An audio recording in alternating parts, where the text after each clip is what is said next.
Hello guys, welcome to my YouTube channel.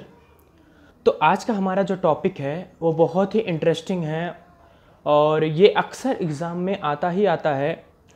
ये इतना difficult तो नहीं है बट लोगों से थोड़ी बहुत प्रॉब्लम्स हो जाती हैं जिसके कारण इसमें स्कोर नहीं कर पाते हैं। देखिए, किसी भी कॉम्पिटिटिव एग्ज़ाम का सबसे बेस्ट पार्ट होता है उसका रीजनिंग। अगर आपका रीजनिंग पे कमांड है तो आपके कॉम्पिटिटिव एग्जाम में आपके अच्छे स्कोर आ सकते हैं, आपके अगर रीजनिंग वाले क्वेश्चन सही होते हैं तो। क्योंकि रीजनिंग वाले क्वेश्चन टोटली बेस्ड होते हैं आपके माइंड के ऊपर और इसमें कोई फार्मूला नहीं होता है और आप बहुत ईजिली से इसको सॉल्व कर सकते हैं। बट जो डायरेक्शंस प्रॉब्लम होती है, आज जो हम डिस्कस करने वाले हैं डायरेक्शन वाली प्रॉब्लम, तो डायरेक्शन वाली जो प्रॉब्लम होती है उसमें अक्सर लोग मिस्टेक कर देते हैं, छोटी छोटी सी गलतियाँ कर देते हैं। तो आज हम वो सीखेंगे कि क्या हमें मिस्टेक नहीं करनी है, जो डायरेक्शन वाली प्रॉब्लम आती हैं उनको हम क्या करें कि बहुत ही ईजिली भी सॉल्व हो जाए। तो आपको दो चीज़ें याद रखनी है। पहला, ये तो आप जानते ही होंगे, सिंपल सी बात है। मैं आपको दो चार्ट बनाऊंगा, चार्ट के थ्रू आपको समझाने की कोशिश करूंगा और बहुत ही सिंपलेस्ट वे में होगा। ये आपको 4 पॉइंट पता है, ये आप पहले से जानते हैं बट मैं इसमें थोड़ा सा ऐड चीज़ें कर रहा हूँ। ये फर्स्ट है, ये फर्स्ट पार्ट है। इसमें जो चीज़ मैं ऐड कर रहा हूँ वो आपको बहुत ध्यान से देखनी है। आपको शायद पता भी होगा, किसी भी क्वेश्चन सॉल्व करने से पहले आप ये वाला ग्राफ ज़रूर बना लें। हर क्वेश्चन में आपको करना है। एक छोटा सा मैंने एक जो पिक्चर्स ये फ्लो बनाया, आपको हर क्वेश्चन में बना लेना है। आप देखिए क्वेश्चन बहुत ही ईजी आपके सॉल्व हो जाएगा, आपको ज़्यादा टेंशन लेने की ज़रूरत ही नहीं। हाँ, एक काम और करना है यहाँ पे, जैसे जैसे क्वेश्चन कहेगा वैसे वैसे हम क्वेश्चन को सॉल्व करते चलेंगे। हमें ये गलती नहीं करनी पहले पूरा भतेरा क्वेश्चन पढ़ लिए, पूरे क्वेश्चन पढ़ने के बाद हम कंफ्यूज हो गए।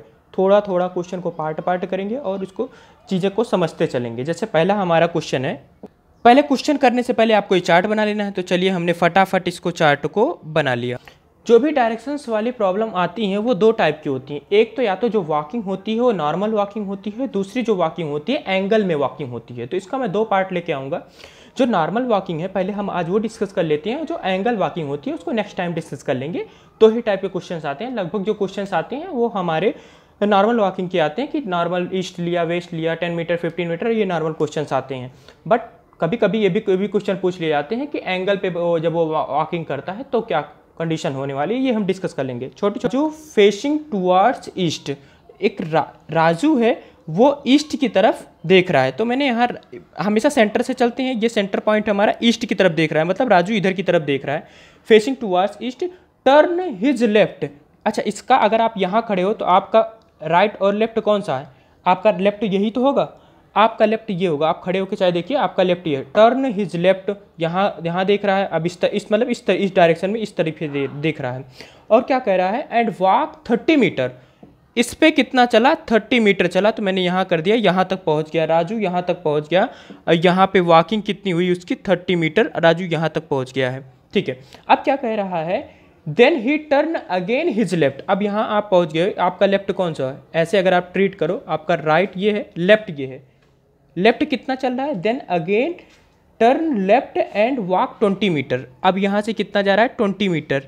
चलिए हम 20 मीटर कर लिए यहाँ से, मतलब जो वॉकिंग हुई इसकी 20 मीटर हो गई।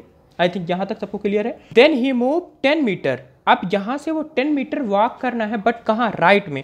जरा आप यहाँ पहुँच जाइए। यहाँ पहुँचने के बाद आपको राइट और लेफ्ट डिसाइड करना है। तो आपका लेफ्ट ये हुआ और राइट हमारा ये हुआ। मतलब अगर आप यहाँ पहुँच जाते हो तो राइट लेफ्ट आपका ये हुआ, राइट आपका ये हुआ। तो आप यहाँ से सीधा कितना मीटर आपको वॉक करना है? 10 मीटर। तो मैंने यहाँ से कर लिया इसको 10 मीटर और वॉक कर दिया। ये 10 मीटर वॉक करने के बाद lastly he move 45 metre on the right. अब अगर मैं राइट और लेफ्ट की बात करूं तो राइट आपका ये हुआ, लेफ्ट आपका ये हुआ। आपको इधर नहीं जाना है, आपको राइट जाना है। तो आपने 45 मीटर चले गए, 45 मीटर। तो कह रहा है अब आपको कोई ये पॉइंट, आप यहाँ पहुँच गए, लास्टली ही मूव। तो अब आपको क्वेश्चन पूछ रहा है which direction now he is from his starting point. वो किस डायरेक्शन में? क्वेश्चन देखते ही आप यहाँ सोल्यूशन निकाल देंगे। नॉर्थ ईस्ट डायरेक्शन है जहाँ अभी राजू पहुँचा हुआ है। क्वेश्चन सॉल्व हो गया। रूल हमें वही फॉलो करने हैं जो हमें कह रहे हैं कि पूरा क्वेश्चन ना पढ़ के हम थोड़ा थोड़ा क्वेश्चन पढ़ेंगे, उसके बाद सॉल्व करते चलेंगे कि क्या कैसे है। कह रहा है, फिर से क्वेश्चन सॉल्व करने के पहले हम एक फ्लो बना लेंगे। फबीर walk 40 metre towards north. North की तरफ वो 40 मीटर वॉक करता है। हमेशा सेंटर से स्टार्ट करते हैं। 40 मीटर वॉक कर रहा है तो मैंने क्या किया, 40 मीटर इसको वॉक करा दिया, यहाँ पहुँच गया। मैंने इसको ओ माना, अगर इसका मैंने स्टार्टिंग पॉइंट ओ माना तो ए पॉइंट पर पहुँच गया विद कितने 40 मीटर वॉकिंग डिस्टेंस के साथ वो ए पॉइंट पे पहुँच गया। अब क्या कह रहा है, ही टर्न राइट। अगर आप बात करो आपका लेफ्ट ये और राइट ये, इसका लेफ्ट ये होगा, राइट ये होगा। राइट टर्न करता है तो मैं राइट इसको टर्न करवा दिया। अच्छा कितना टर्न करना है, 60 मीटर कवर करेगा। तो ये तो हमारा 40 रहा, तो अंदाजन 60 इतना हो गया। तो मैंने यहाँ पे इसको डिनोट कर दिया। 60 मीटर चलने के बाद ये कुछ बी पॉइंट पे पहुँचा, मैंने एज्यूम कर लिया। अब क्या कह रहा है, यहाँ पहुँचने के बाद, बी पॉइंट पहुँचने के बाद he turn to his left and cover 30 metre. अब इसका लेफ्ट कौन सा होगा, राइट तो हमारा ये होगा, लेफ्ट हमारा ये होगा। तो अब कितना चलना है, 30 मीटर चलना है। तो मैंने 30 मीटर और इसको कवर करवा दिया, और ये पॉइंट मैंने बोल दिया ये पॉइंट सी है, और इसको 30 मीटर कर दिया। आई थिंक यहाँ तक सबको क्लियर होगा, कोई डाउट नहीं होगा, क्योंकि बहुत ही बेसिक है जो हमने अभी लिया। 30 मीटर चला। 30 मीटर चलने के बाद अब कह रहा है देन ही टर्न वेस्ट। सीधे अब डायरेक्शन बोल दिया, किस डायरेक्शन में वो टर्न किया। तो डायरेक्शन वेस्ट की तरफ बोला है, तो हमारा वेस्ट तो यही है, ना राइट ना लेफ्ट, सीधा वेस्ट। और कितना कवर किया, 60 मीटर कवर किया। तो मैंने 60 मीटर उसको कवर करवा दिया, ये 60 मीटर कवर कर लिया, और हमारा अब पॉइंट हो गया डी पॉइंट पे पहुंच गया। तो फाइनल हमारा क्वेश्चन कह रहा है how far he is from his starting point.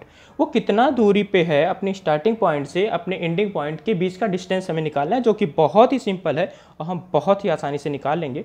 देखते हैं क्या कह रहा है। हमारे जो क्वेश्चन में पूछ रहा है, ओडी पूछ रहा है। ओडी इक्वल्स टू हमारा हो जाएगा, ओडी इक्वल्स टू हमारा हो जाएगा आराम से ओ ए प्लस बी सी। तो ओ ए हमारा कितना है, ओ ए हमारा है 40, और बी सी हमारा कितना है 30। बी सी हमारा 30 है, तो इक्वल टू हमारा यहाँ से आ गया 70 आ गया। 70 मीटर वो इस समय स्टार्टिंग पॉइंट से एंडिंग पॉइंट का डिस्टेंस आ गया। ओडी मैंने इसलिए नहीं लिया क्योंकि ओडी और ओसी दोनों पैरेलल आ गए, दोनों के डिस्टेंस इक्वल होंगे, इसलिए हमने वहाँ पे बीसी कर लिया।